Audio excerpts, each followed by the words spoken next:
একটি আগুন আর তাতেই শেষ একটি পরিবারের স্বপ্ন। পঞ্চগড়ের দেবীগঞ্জে ভয়াবহ অগ্নিকাণ্ডে পুড়ে মারা গেছে গরু ছাগল সহ পালিত পশু। নিঃস্ব হয়ে পড়া সেই পরিবারের পাশে দাঁড়িয়েছেন বাংলাদেশ জামায়াতে ইসলামী।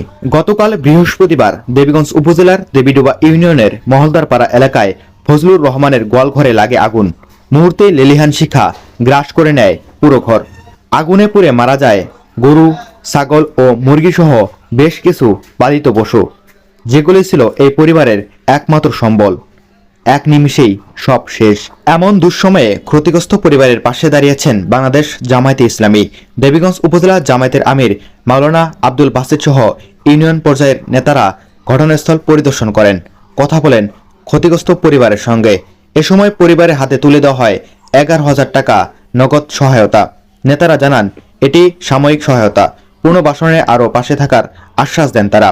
বাংলাদেশ জামায়াত ইসলামীর পক্ষ থেকে আমরা এটা গভীর ভাবে আমরা দুঃখ প্রকাশ করছি, সমবেদনা জ্ঞাপন করছি। আল্লাহ রাব্বুল আলামিন যেন তার এই অপূর্ণ ক্ষতি আল্লাহ তার রহমত দিয়ে বারকাত দিয়ে আল্লাহ পূরণ করে দেন। এই মহলদারপাড়া এই ভাইয়ের যে বাড়িতে অগ্নিকাণ্ড ঘটেছে, এটা আমরা অত্যন্ত দুঃখজনক ভাবে সমবেদনা প্রকাশ করছি এবং আল্লাহর কাছে দোয়া করছি যেন ওই ভাইকে এই ক্ষতিটা পুষিয়ে নেওয়ার মতো সুযোগ সুবিধা আল্লাহ রাব্বুল আলামিন দান করেন।